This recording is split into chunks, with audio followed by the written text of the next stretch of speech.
आहोत। रंग, सुगंध आणि चव सुद्धा एकाच डिशमध्ये तुम्हाला भेटणार आहे। तर चला सुरू करूया। तर आजचं पण नाही का हरियाली पुलाव बनवतोय आणि त्याच्यासाठी पहिले वाटण करून घेतोय। त्याच्यासाठी मी सगळ्यात पहिले मिक्सरचं भांडं घेतलंय, त्यात मी कोथिंबीर ॲड करते। या कोथिंबीरमध्ये पानं कमी आहेत आणि देठाचं प्रमाण जास्त आहे, हे लक्षात घ्या।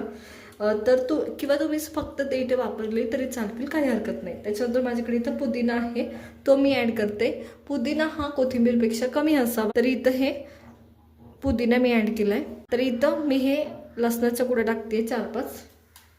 मी थोडंसं अद्रक टाकते, परत सुद्धा आपण अद्रक आणि लसूण टाकणार आहे, हे लक्षात घ्या। त्याच्यामुळे मी फक्त 4-5 लसणाच्या कुड्या आणि अद्रक टाकले। मिरची पण मी याच्यात ॲड करते। चला आता हे वाटण मी करून घेते। मीठ टाकायचं, त्याच्यामुळे व्यवस्थित बारीक वाटलं जातं आणि साईडला ठेवून द्यायचं। हे वाटण ना माझं इथे हे वाटून झाले, पहा या पद्धतीने। बरं थोडं जेव्हा प्रमाण असेल ना, तुमची पेस्ट पूर्ण नाही होणार, ओबड होणार तरी चालेल, काही हरकत नाही। तर पहा या पद्धतीने तयारी पुलाव करायला सुरुवात करतोय आणि त्याच्यासाठी मी इथं तेल घेतले। तेल व्यवस्थित गरम होऊ द्यायचं। पुलाव करण्यासाठी, चांगला टेस्टी पुलाव करण्यासाठी तेल थोडं जास्त टाकायचं, हे लक्षात घ्या। थोडंसं, खूप जास्त पण गरजेचं नाही, पण थोडंसं चांगलं लागतं ते। तेल व्यवस्थित असेल तर पुलाव भारी लागतो। तर त्याच्यानंतर माझ्याकडे इथे खडे मसाले आहेत, तमालपत्र, त्याच्यानंतर दालचिनी, स्टारफूल, त्याच्यानंतर लवंग, काळी मिरी, हे सगळं आहे ते मी ॲड करते। व्यवस्थित फुलू द्यायचं ह्या सगळ्या गोष्टी। त्याच्यानंतर जिरे पण मी ह्याच्यात ॲड करते या पद्धतीने। त्याच्यानंतर मी लगेच कांदा ॲड करते याच्यात। उभा चिरलेला कांदा आहे माझ्याकडे, तो ॲड करते। परतून घ्यायचा, जसं बिर्याणीसाठी करतो गुलाबी सर तसा करून घ्यायचा, खूप जास्त काही करायची गरज नाही। कांदा हा व्यवस्थित परतलाय आणि गुलाबी झाला येतो, तर तुम्हाला थोडा साईडनी ब्राऊन पण व्हायला सुरुवात होताना दिसत असेल, त्याच्याकडे ब्राऊन व्हायला सुरुवात झाली आहे। त्या टायमाला मी याच्यात अद्रक आणि लसूणची पेस्ट टाकते। अद्रक आणि लसूण आपण वाटणात सुद्धा टाकलंय, हे लक्षात घ्यायचं। परतायचं व्यवस्थित 1 मिनिट भरासाठी, जास्त काही करायची गरज नाही। लसूण व्यवस्थित परतलं इथं, त्या टायमाला इथं माझ्याकडे पेस्ट आहे आपण केलेली, ती मी ॲड करून घेते याच्यात। सगळी पेस्ट टाकायची या पद्धतीने। आता खूप वेळ जर तुम्ही वाटून ठेवले असेल तर त्याचा कलर थोडासा चेंज होतो, हे लक्षात घ्या। याच्यात कोणताच मसाला टाकायचा नाही, ही पेस्टच या भाताचं सर्व काही आहे, हे लक्षात घ्या। तर ही पेस्ट मी सगळं टाकते, सगळी पूर्णची पूर्ण या भातासाठी घ्यायची मिनिटभरासाठी। आता पेस्ट, जसं मी आधी सांगितलं, पेस्ट करून खूप वेळ झाला असेल तर त्याला नाही का थोडंसं कलर ब्लॅक झालेला असतो, हे लक्षात घ्या। त्याच्यानंतर मी थोडीशी हळद टाकते, अगदी किंचितशी, खूप जास्त नाही टाकते। त्याच्यानंतर माझ्याकडे दही आहे, ते मी ॲड करते। इथं माझ्याकडे अर्धा वाटी दही आहे, ते मी ॲड करते याच्यात। पुरेसं होतं अर्धा वाटी पूर्ण भातासाठी, आणि पूर्ण परतून घ्यायचं व्यवस्थित हे सुद्धा या पद्धतीने। आता मी जी हळद टाकली ना, तो थोडासा हिरवापणा तिकावा याच्यासाठी टाकली आहे, बाकी त्याचा काहीच उद्देश नव्हता। तुम्ही नसती टाकली तरी चालली असती। ॲड केल्यानंतर गॅस बारीक करायचा, भाज्या टाकायला सुरुवात करायची। मी सर्वात पहिले याच्यात गाजर ॲड करते। माझ्याकडे इथं तोंडली आहे, ती ॲड करते। माझ्याकडे इथं बीन्स आहेत, ते ॲड करते। या भातात टमॅटो टाकायची काही गरज नाही, त्याच्यामुळे आपण नाही टाकत ते। जर तुम्हाला हवं असेल तर नक्की टाका, पण दही टाकलं आहे त्याच्यामुळे पुरेसा आंबटपणा त्यानेच येणार आहे। त्याच्यानंतर मी याच्यात शिमला मिरची ॲड करते। आता ह्या सगळ्या भाज्या परतून घ्यायच्या 1 मिनिट भरासाठी।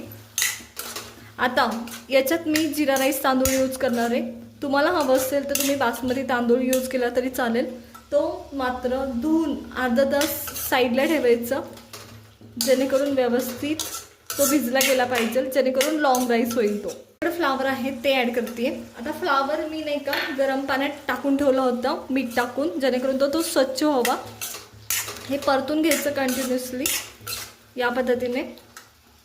या सर्व भाज्या ना मी व्यवस्थित परतून घेतल्यात मसाल्यामध्ये। एवढाच मसाला टाकायचा आपल्याला, याच्या व्यतिरिक्त कोणताच मसाला टाकायचा नाही। सेम टायमाला मी इथं तांदूळ धुवून घेतले स्वच्छ, ते ॲड करायचे, ह्याच्यात परतून घ्यायचे। पुरेसं पाणी आत्ताच ॲड करायचं याच्यामध्ये, हे लक्षात घ्या। जर तुम्ही वरतून पाणी ॲड केलं तर त्याला चांगली टेस्ट लागत नाही। तर हे टोटल 1.5 वाटी तांदूळ आहे, तर तुम्हाला 4.5 वाटी पाणी ॲड करावं लागेल। तर हे मी आधी परतून घेते व्यवस्थित या पद्धतीने। खूप छान स्मेल येतोय ह्या भाताचा, ह्या पुलावाचा. खूप सुरेख लागतो आणि पटकन होतो आणि 15 ते 20 मिनटं लागतात भाज्या कट करून ठेवल्या असतील तर आधीच. तर या पद्धतीने खूप भारी स्मेल सुटला याचा. व्यवस्थित परतून घेतलाय. याच्यात मी पाणी ॲड करते. टोटल मी सांगितलं जसं 4.5 वाटी पाणी ॲड करायचं आहे, तर मी ते ॲड करते या पद्धतीने. आणि बारीक गॅसवर हा भात शिजवून घ्यायचा आहे. आधी पाण्याला व्यवस्थित मोठी उकळी येऊ द्यायची आहे. गॅस मोठाच ठेवायचा आहे जोपर्यंत उकळी येत नाही तोपर्यंत. एकदा उकळी आली की बारीक गॅस करायचा आणि हा भात शिजवून घ्यायचा आहे. तर मी ते हे पुरेसं पाणी घ्यायचं तर आत्ताच टाकलं या पद्धतीने. तर एकदम बारीक गॅसवर हा भात आपल्याला शिजवून घ्यायचा आहे. पहिले उकळी येऊ देऊया. चवीनुसार मीठ ॲड करते इथं. तर इथं माझ्याकडं मीठ आहे ते मी ॲड करते चवीनुसार. मीठ पण भातांना किंवा तुमच्या पुलाव असतो किंवा तुमच्या उपम्याला पोह्यांना जर मीठ वरतीच बरोबर झालं ना तर ते चांगले लागतात. जर त्याच्यात मीठ कमी पडलं आणि तुम्ही वरनं टाकलं तर ते एवढे चांगले लागत नाहीत. तर चला आता वाट पाहूया, उकळी येऊ द्यायची व्यवस्थित. इथं भाताला उकळी यायला सुरुवात झाली आहे. एकदम खळखळती उकळी येऊ द्यायची. आता इथं भाताला व्यवस्थित उकळी आली आहे. त्याच्यानंतर मी इथं 4 चमचे तूप ॲड करते. 1 चमचा आणि बाकीचे आणखी 3 चमचे. तुम्हाला तूप दिसत असेल, मी 4 चमचे तूप ॲड केले. हे परत एकदा हलवते. उकळी आली आहे, गॅस बारीक केलाय मी. बरं त्याच मापाचं ताट घ्यायचं आणि हे वाफ इकडं तिकडं न जाता व्यवस्थित वाफवून घ्यायचं या पद्धतीने. भात वाफायला कमीत कमी 15 मिनिटं लागणार आहे. तर वाट पाहूया 15 मिनिटाची. आता भात होऊन नाही का ठेवून नाही का 15 मिनिटं झालेत आणि मी तुम्हाला सांगते. आता मी भात म्हणजे गॅस बंद करून जवळजवळ 5-10 मिनिटं झालेत आणि मी वाफेवरच तो तसा परत कंटिन्युअसली शिजू दिलात. 15 मिनिटं शिजून गॅस चालू करून. आणि पहा वाफेवर भात कसा शिजलाय.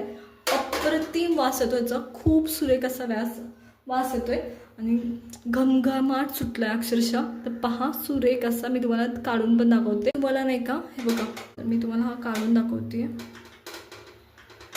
एकदम व्यवस्थित मोकळा मोकळा होतो या पद्धतीने.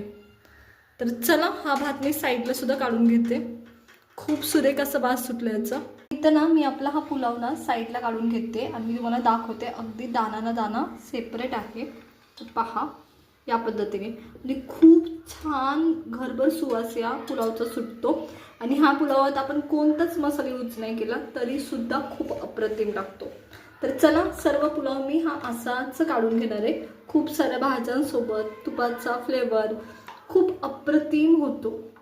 तर चला सगळा पुलाव मी काढून घेते साईडला. इथे तयार आहे हा झटपट असा आपला हरियाली पुलाव. बरं याच्यासाठी कोणताच मसाला आपण तयार केला नाही.